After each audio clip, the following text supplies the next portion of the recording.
ಭೂವಿಜ್ಞಾನಿಗಳಾಗಿರುವಂತಹ ಪ್ರಕಾಶ್ ಅವರು ನಮ್ಮ ಜೊತೆಗಿದ್ದಾರೆ. ಸರ್ ನಮಸ್ಕಾರ.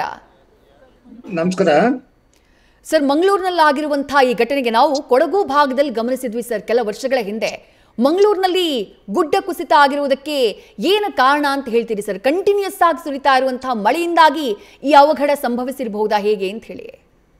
ಹೌದು, ಅಲ್ಲಿ ಡೀಪ್ ವೆದರಿಂಗ್ ಪ್ರೊಫೈಲ್ ಇದೆ, ಅಂದ್ರೆ ನುಣ್ಣನೆಯ ಮಣ್ಣು ಜೊತೆಗೆ ಸತತವಾಗಿ ಮಳೆ ಬೀಳ್ತಾ ಇದೆ.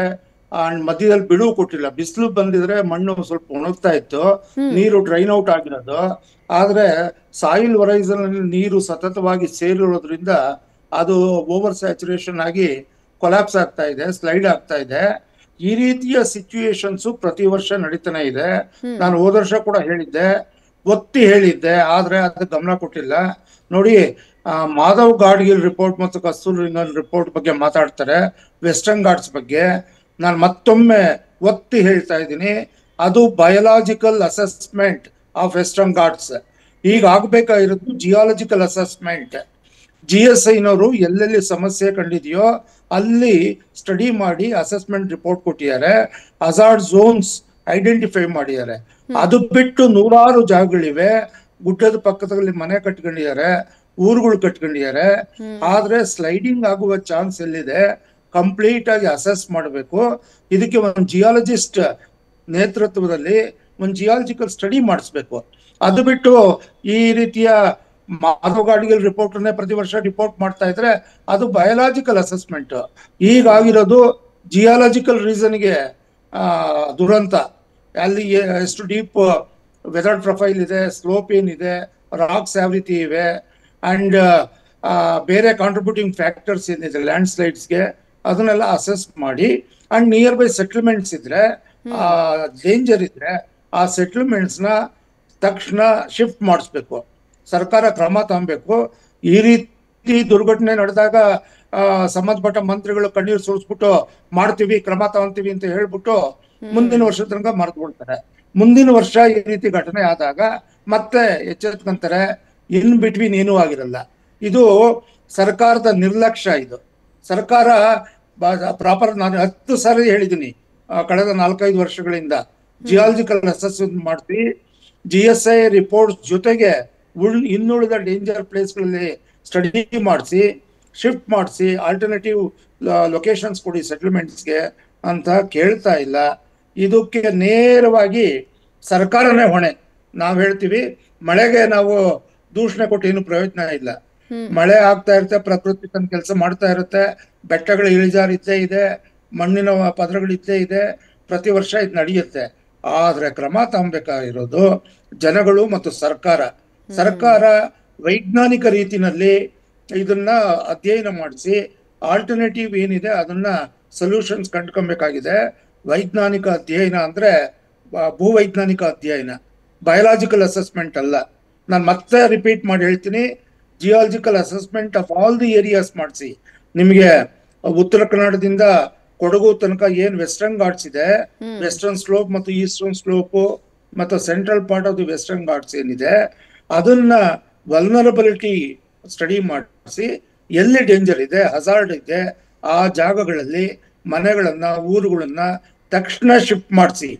ನೀವು ಬಯೋಲಾಜಿಕಲ್ ಅಸೆಸ್ಮೆಂಟ್ ಮಾಡಿಸ್ಬಿಟ್ಟು ನೀವು 150 ಹಳ್ಳಿಗಳನ್ನ 110 ಹಳ್ಳಿಗಳನ್ನ ಎಕ್ಸ್ಕ್ಲೂಡ್ ಮಾಡ್ತೀವಿ, ಆ ರೀತಿಯಿಂದ ನಡೆಯಲ್ಲ. ಈಗ ತಕ್ಷಣ ಮಾಡಬೇಕಾಗಿರೋದು ಲ್ಯಾಂಡ್ ಸ್ಲೈಡ್ ಸ್ಟಡೀಸ್.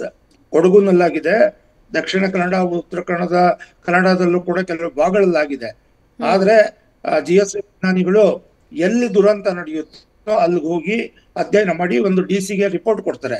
ಆ ರಿಪೋರ್ಟ್ ಮೇಲೆ ಆಕ್ಷನ್ ತಗೊಂಡ್ರು, ಅವ್ರಿಗೆ ಕೊಟ್ಟ ಸೊಲ್ಯೂಷನ್ಸ್ ಏನಿದೆ ಅದ್ರ ಮೇಲೆ ಏನ್ ಕ್ರಮ ತಗೊಂಡ್ರು ಅದ್ರ ಬಗ್ಗೆ ಗೊತ್ತಾಗಲ್ಲ. ಆ ರಿಪೋರ್ಟ್ಗಳೆಲ್ಲ ಫೈಲ್ ಆಗ್ಬಿಡ್ತಾರೆ. ಸೊ ಇದು ದುರಂತ. ಸೊ ಹೀಗಾಗಿ ಇದು ನಾನು ಇನ್ನು ಇದಕ್ಕಿಂತ ಹೆಚ್ಚು ಹೇಳಕ್ಕಾಗಲ್ಲ ನಮ್ಮ ಸರ್ಕಾರದ ಧೋರಣೆ ಬಗ್ಗೆ. ಸರ್ಕಾರ ಎಚ್ಚೆತ್ಕೊಬೇಕು. ಇದು ಮಳೆ ಇನ್ನು ಮುಂಗಾರೇ ಶುರುವಾಗಿಲ್ಲ. ಜೂನ್ ನಿಂದ ಮುಂಗಾರು ಇನ್ನು 4 ತಿಂಗಳಿದೆ. ಇನ್ನು ಹೆಚ್ಚಿನ ಮಳೆ ಬರುತ್ತೆ ಅಂತ ನಾನು ಆಲ್ರೆಡಿ ಪತ್ರಿಕಾ ಹೇಳಿಕೆ ಕೊಟ್ಟಿದ್ದೀನಿ, ವಿಜಯವಾಣಿನಲ್ಲಿ ಬಂದಿದೆ. ಕರಾವಳಿ ಭಾಗದಲ್ಲಿ ಹೆಚ್ಚಿನ ಮಳೆ ಅಂತ ನಾನು ಹೇಳಿದ್ದೀನಿ. ಉತ್ತರ ಕರ್ನಾಟಕ ಮತ್ತು ಕೊಡಗು, ಕೇರಳ ಏರಿಯಾಗಿಂತ ಜಾಸ್ತಿ ನಮ್ಮ ಪಶ್ಚಿಮ ಕರಾವಳಿಲಿ ಆಗ್ತಾ ಇದೆ. ಸೊ ಅದರಿಂದಾಗಿ ತಕ್ಷಣ ಸ್ಟಡಿ ಮಾಡಬೇಕು. ಒಬ್ಬ ಏಬಲ್ ಜಿಯಾಲಜಿಸ್ಟ್ ಟೀಮ್ ಮಾಡಿ, ಒಂದು 4-5 ಜನ ಜಿಯಾಲಜಿಸ್ಟ್ ಇಟ್ಕೊಂಡು ನೀವು ಸ್ಟಡಿ ಮಾಡಿಸಿ. ಬರೀ ಕಸ್ತೂರಿ ರಂಗನ್ ರಿಪೋರ್ಟು, ಮಾಧವ ಗಾಡ್ಗಿಲ್ ರಿಪೋರ್ಟ್ಗಳನ್ನ ಅವನ್ ತಗೊಂಡು ಏನ್ ಮಾಡ್ತೀರಾ ನೀವು? ಪೂಜಾ ರೂಮ್ ನಲ್ಲಿ ಇಟ್ಟು ಅಗರಬತ್ತಿ ಹಚ್ಚಿ. ಅದರಿಂದ ಈ ತರ ದುರಂತಕ್ಕೂ ಅದಕ್ಕೂ ಏನು ಸಂಬಂಧ ಇಲ್ಲ. ನಾನು ಮತ್ತೆ ರಿಪೀಟ್ ಮಾಡ್ತೀನಿ, with due regards to professor Madhav Gadgil and Kasturirangan, ನೀವು ಅದನ್ನ ಇಟ್ಕೊಳ್ಳಿ, ಸ್ಟಡಿ ಮಾಡಿ. That's a different issue. ಆದ್ರೆ ವೆಸ್ಟರ್ನ್ ಘಾಟ್ಸ್ ಈ ತರ ಲ್ಯಾಂಡ್ ಸ್ಲೈಡ್ ಪ್ರಾಬ್ಲಮ್, ಇದು ಜಿಯಾಲಜಿಕಲ್ ಪ್ರಾಬ್ಲಮ್. ಏಬಲ್ ಜಿಯಾಲಜಿಸ್ಟ್ GXIನವರು, ಬೇರೆ ಕಡೆ IIT ನಲ್ಲಿ ಬೇರೆ ಯಾರಿದ್ದಾರೆ ಅವರು 4-5 ಜನರ ತಂಡ ಮಾಡಿ ಈ ರೀತಿ ಡೇಂಜರ್ ಝೋನ್ಸ್ ಎಲ್ಲಿದೆ ಅಲ್ಲೆಲ್ಲ ಸ್ಟಡಿ ಮಾಡಿಸಿ, ಸ್ಟೆಬಿಲಿಟಿ ಫ್ಯಾಕ್ಟರ್ಸ್ ನೋಡಿ, ಪಾಸಿಬಿಲಿಟಿ ಬಗ್ಗೆ ನೀವು ರಿಪೋರ್ಟ್ ತಗೊಂಡು ಎಲ್ಲಿ ಮೋಸ್ಟ್ ಡೇಂಜರಸ್ ಇದೆಯೋ, ಹಜಾರ್ಡಸ್ ಇದೆಯೋ ಅಲ್ಲಿ ನೀವು ಶಿಫ್ಟ್ ಮಾಡಿಸಿ ಜನಗಳನ್ನ. ಈ ದೃಶ್ಯ ನಮಗೆ ನೋಡಕ್ ಸರ್. ಈಗ ಈ ದೇರಳಕಟ್ಟೆಯ ಮೊಂಟೆದ ಪದವಿನಲ್ಲಿ ಆಗಿದ್ದಿಲ್ಲ ಸರ್ ಘಟನೆ.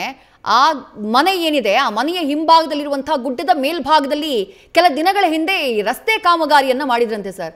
ಆ ರೋಡ್ ಮಾಡುವಂತಹ ಸಂದರ್ಭದಲ್ಲಿ ಒಂದಿಷ್ಟು ಮರಗಳನ್ನ ಕಡಿದಿದ್ದಾರೆ. ಆ ಕಾರಣಕ್ಕಾಗಿನೇ ಹಿಂಗಾಗಿದೆ ಅಂತ ಸ್ಥಳೀಯರು ಹೇಳ್ತಾ ಇದ್ರು. ಹಾಗಾಗಿರುವಂತಹ ಚಾನ್ಸಸ್ ಇದೆಯಾ ಅಂತ ಹೇಳಿ?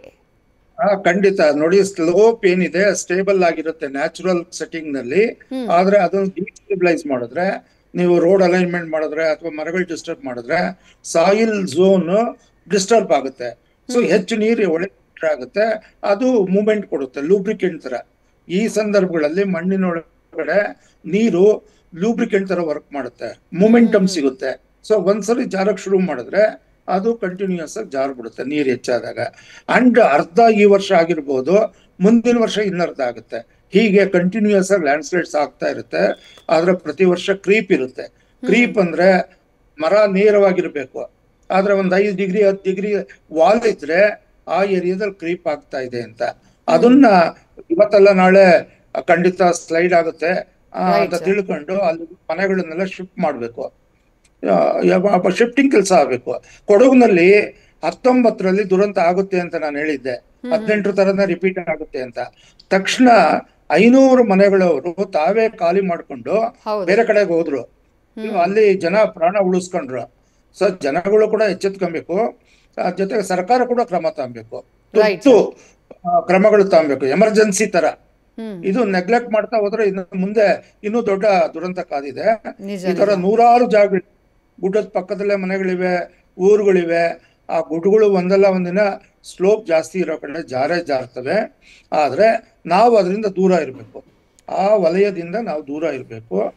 ಈ ಗುಡ್ಡದ ಪಕ್ಕದಲ್ಲೇ ಮನೆ ಕಟ್ಕೊಂಡ್ರೆ ಈ ರೀತಿ ದುರಂತ. ಸೊ ಇದು ಕರುಳು ಕಿತ್ತು ಬರುವಂತ ದೃಶ್ಯಗಳು ಇವೆಲ್ಲ. ಸೊ ಇದು I am very sorry to see all these things. But one thing, ಈ ಸರ್ಕಾರ ಅಲ್ಲಿ ನಮ್ಮ ಭಾರತದಲ್ಲಿ ಜಿಯಾಲಜಿ ಬಗ್ಗೆ ಅಸಡ್ಡೆ ಇದೆ, ಸೊ ಉದಾಸೀನ ಇದೆ. ದಯವಿಟ್ಟು ನಂಬರ್ 1 ಪ್ರಯಾರಿಟಿ ಕೊಡಿ ಜಿಯಾಲಜಿಗೆ. ಸೊ ಎಲ್ಲಾ ಸಮಸ್ಯೆಗಳಿಗೂ ಪರಿಹಾರ ಸಿಗುತ್ತೆ. Right, thank you Prakash sir. News first, ನಿರ್ಭೀತಿಯಿಂದ ನಿಮ್ಮ ಪರವಾಗಿ.